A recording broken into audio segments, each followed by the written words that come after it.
In this lecture, I am going to introduce you to the interface of Workbench. So ANSYS Workbench is nothing but a convenient way of managing our simulation projects or CAE projects. So Workbench is an interface through which you will be launching different individual software components like say Design Modeler to create the geometry, ANSYS Mechanical to solve the structural problems, ANSYS meshing modules and other sorts of software components, and also you can use ANSYS Workbench to transfer data between different software components.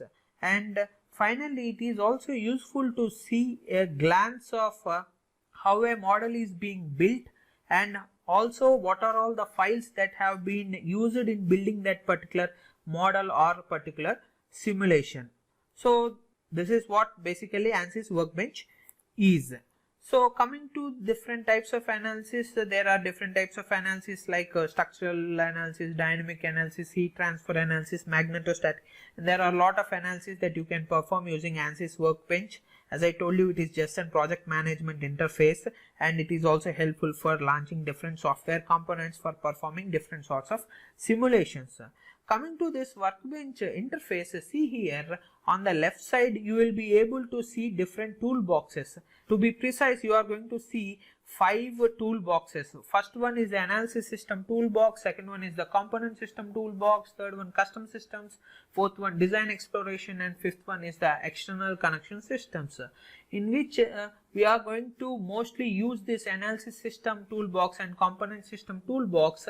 And if you are performing advanced analysis and parametric analysis and optimization, you are going to go for design exploration systems. And if you have created your own simulation projects and systems, you can save it in the custom systems branch. So coming to here, I am going to expand the analysis system. So what happens, what are these modules that are present inside analysis system? These are nothing but ready-made stencils or say templates, it may be called as a templates, that include different applications for performing a common type of analysis such as this say structural analysis, thermal analysis, model analysis and other sorts of analysis.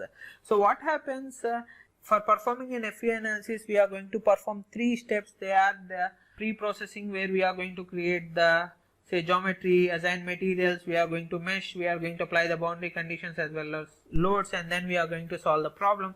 And once we solve the problem, we need to understand or analyze that results in the which we do in the post processing. What are all the steps that are required for conducting a specific type of analysis? Everything is available here in the form of a template in the analysis systems. Now coming to the component systems. Component systems are nothing but the component systems are individual building blocks which combined will make the analysis system, or you can also use these component systems individually to perform a single stage of an analysis. For example, let us say in the first stage of pre-processing, the first and foremost step is we are going to create the geometry. So in order to create the geometry, you need to go to the geometry component and you can create the geometry there, or otherwise you can just import the geometry from other CAD softwares. So this is what component systems are. And see here, usually in ANSYS Workbench there are a lot of types of analysis systems present, but what happens, what are all the options that are available in this left hand column? They are dependent on the type of license you are having. Then coming to the basic workflow which we follow in this ANSYS Workbench, first of all what I need to do is I need to select what type of analysis I am going to perform. Let us say I am going to perform static analysis. So I am going to go and select the static analysis or static structural analysis system, and I can just drag it and see if I drag it on the project schematic green color box appears. So I need to drag it and place this particular system onto this green color highlighted area or within the green color box. So what happens, dragging the analysis system onto the project desktop will give you a workflow or will give you a template of the steps that are present in performing a static analysis. So once I have taken this analysis system and placed it on the project schematic, see here the workflow starts from this particular first step and it is going to go all the way down towards this results step. So the workflow is from the top to bottom, and as each stage is going to be completed, the icon that is present here will be turning into this type of green color check mark. So then one thing you can do like this, or if you want to perform static structural analysis, there is another alternative workflow. See, I can just go to this component system. I can just take the individual component of engineering data, then I can take the individual component of geometry, then I am going to take the individual component of mechanical model, and now what I can do is I can join these two by just dragging and placing this here and just dragging this particular cell. These are known as cells. So these rows are known as cells. So I can just drag this geometric row or cell and going to share it with the D. So this is how you can create an alternative workflow. From here you can also go to the mechanical APDL and other sorts of things. This is one way you can create an alternative workflow using the single components, or otherwise if you feel it is tedious, you can directly use the templates that are present inside ANSYS analysis systems. So then, as I've told you, these are the cells. So these cells have different cell states. So this particular the different cell states, see, I have represented the cell states here. So the tick mark means up to date. This refresh symbol is going to be refresh required, and say this thunderbolt is to update required, because why we need update, because the local data has changed. Likewise, you have other lot of symbols for which I have shown these symbols here. You can learn from yourself.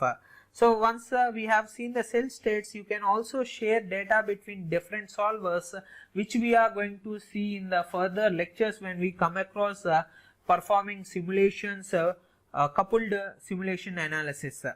Then you can also go to this particular view tab, and then you can save files. So if you have saved this particular project, you can go to the file location using this particular options.